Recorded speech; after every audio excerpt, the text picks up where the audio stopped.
Republicans just got wiped out yet again in another special election in Iowa. MAGA Republicans are getting crushed in Iowa. A Democrat by the name of Renee Hardman will go on to win Iowa State Senate District Seat 16 with 71.5% of the vote. She won by 43 points in this race against the MAGA Republican candidate Lucas Lofton. This is a 27-point Democrat overperformance from 2024.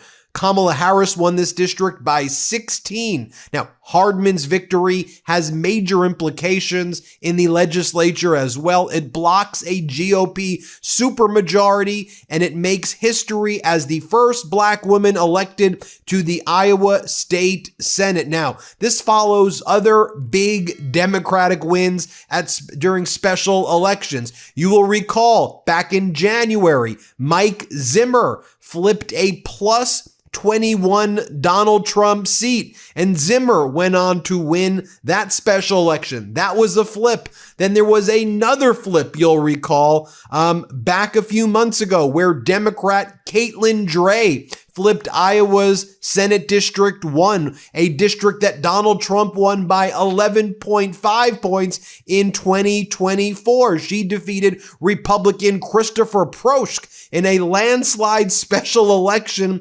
breaking the GOP supermajority. There, it wasn't even close. And now you had to have this Democratic hold for the Senate District Seat 16, and the Democrat overperformed by 43 points. Let's dig into it deeper. By the way, this is a photo right here of Renee Hardman, who won this special election. Here's how The Hill reports it. Hardman is a West Des Moines mayor pro temp.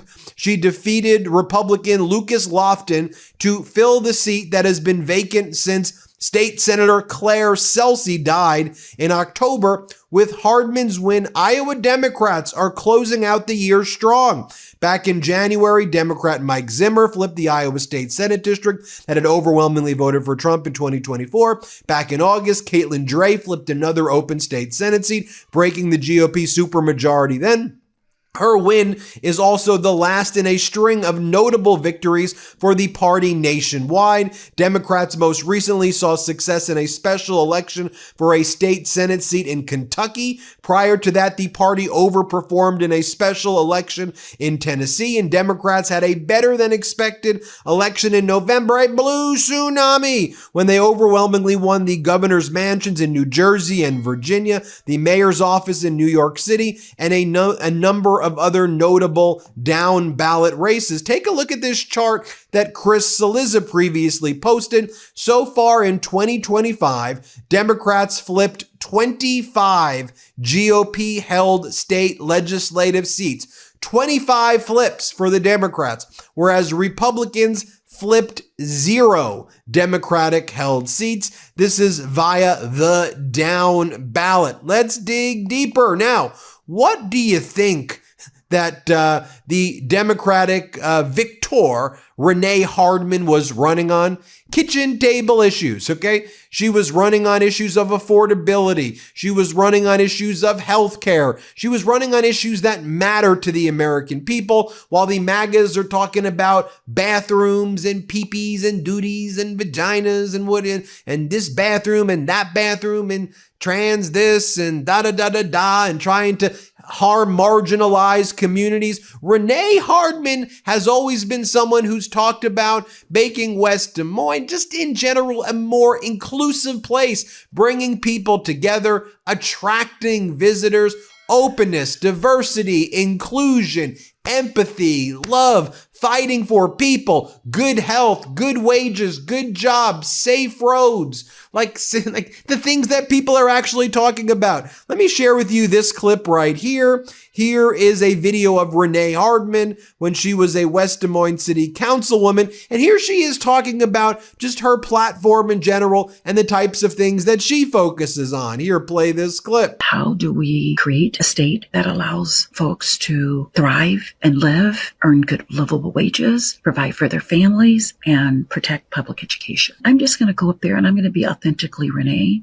making sure there's transparency in state government, that we have affordable health care, we have affordable housing, childcare, all the needs that affect how people live day to day. That's what they're most interested in, trying to preserve and to protect. I fight the good fight. I'm not afraid to speak truth to power, even if there's others that feel differently. And that's what I'm going to bring to the district and to the state of Iowa, I hope.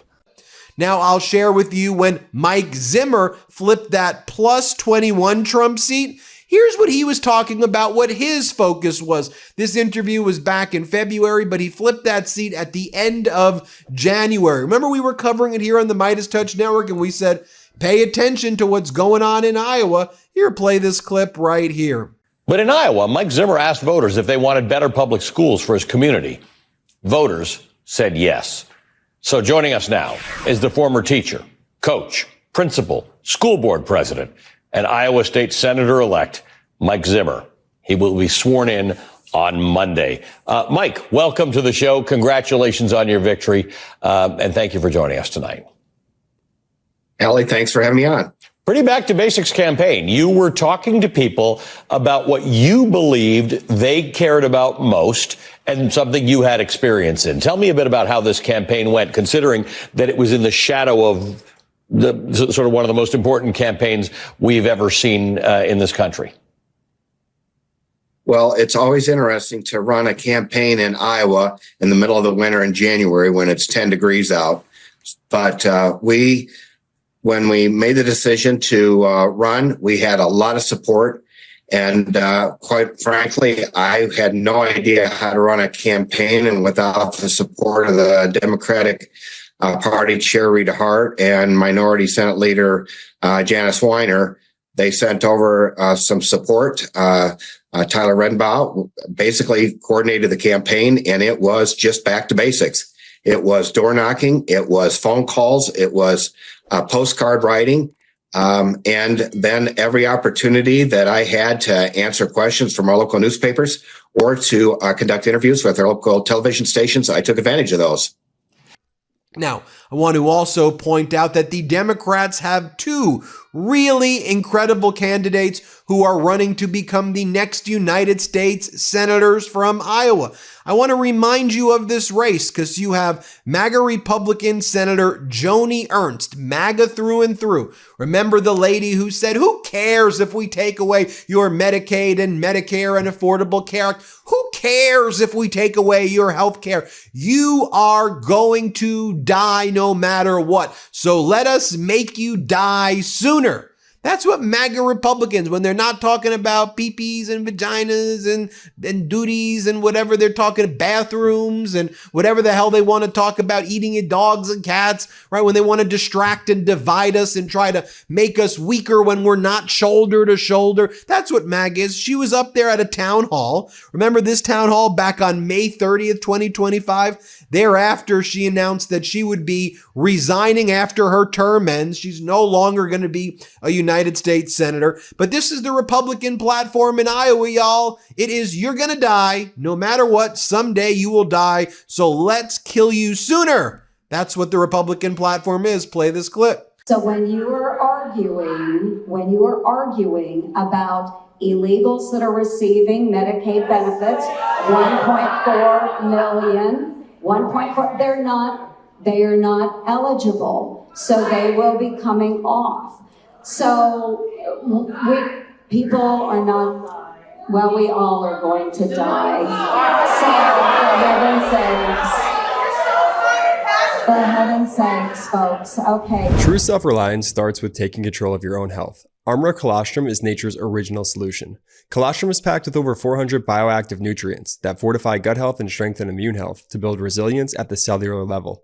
Because when you invest in your health, you invest in your ability to show up, think clearly, and stay in control no matter what life throws your way.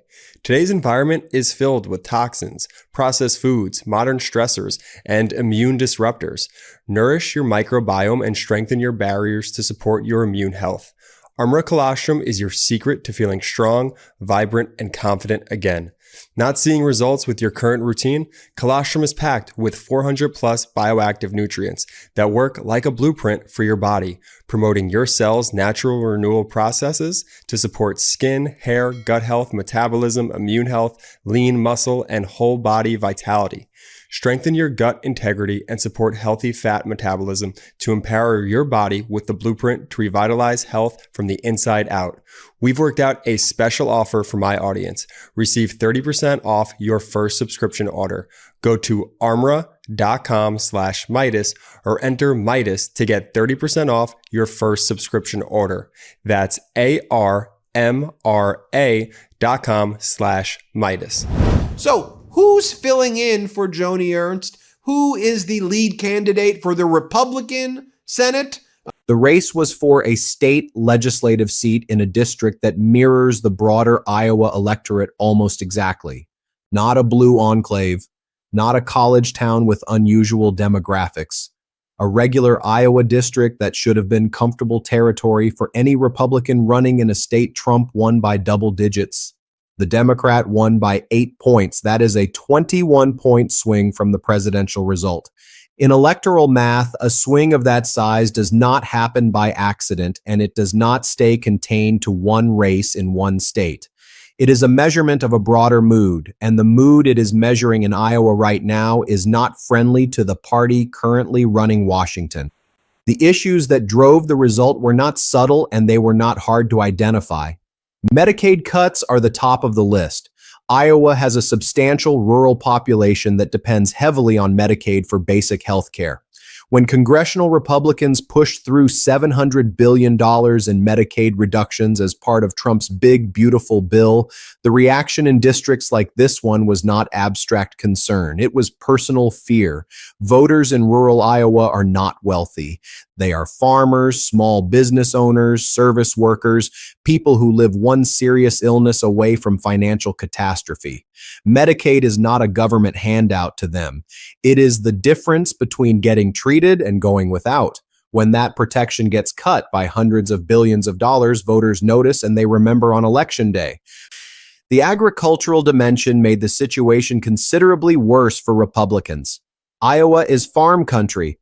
Tariffs are not an economic abstraction to a soybean farmer watching their export markets evaporate, or a hog producer facing higher feed costs because of supply chain disruptions caused by the same trade war that was supposed to help them. Trump promised farmers he was fighting for them. The economic data coming out of Iowa's agricultural sector is telling a different story. Export volumes are down, input costs are up, and the farm communities that were among Trump's most loyal supporters are starting to ask whether the promises made to them were ever really about them at all. The Medicaid and agricultural combination created an opening, and Democrats drove straight through it. The candidate ran a focused campaign that tied every Republican vote on the budget directly to specific consequences for specific people in the district, not vague warnings about future policy, concrete documented impacts. This hospital reduced its hours because of funding cuts. This family lost coverage. This farmer's income is down this much compared to last year. That kind of localized specificity is what turns a generic wave election into a seat flipped in a district that was not supposed to be competitive. National Democrats are treating the result as proof that their strategy of nationalizing the Medicaid cuts issue is working, and that the damage is not limited to suburban districts where the party was already competitive. If they can make Medicaid and agricultural tariffs a winning issue in a district Trump won by 13 points, they can make it a winning issue almost anywhere. Republican internal polling has been showing concern about Medicaid for weeks. This result confirms those concerns were not overstated. Senate Republicans who represent states with large rural Medicaid-dependent populations are going to look at Iowa and start doing the math on their own 2026 exposure. Several of them are already in difficult positions on the budget vote, and this result makes those positions harder to defend. The White House response was predictable. Spokespeople pointed to the overall electoral map, called it one race in one state, and said Trump's agenda remains popular with the American people. That is the response you give when you do not have a better one. Because the honest response would require acknowledging that a 21-point swing in a state Trump carried by 13 points is not a normal result. It is not noise. It is signal. And the signal it is sending is that the coalition Trump assembled in Iowa is showing genuine cracks around the specific issues that his second-term agenda has put front and center. Medicaid cuts, agricultural tariff damage, and rural health care access are not marginal concerns for the voters who just delivered this result. They are existential ones. When the people who voted for you start voting against your party in their state legislative races because of what your party is doing in Washington, you do not dismiss it. You reckon with it. Iowa just sent a message. Whether anyone in the Republican Party is willing to hear it is the question that will shape the 2026 midterm elections.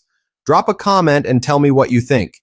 Is Iowa a one-time warning or the beginning of a broader realignment in rural America? Hit the like button, subscribe, and ring the bell because we are covering every development as it comes. See you in the next one. Stay safe.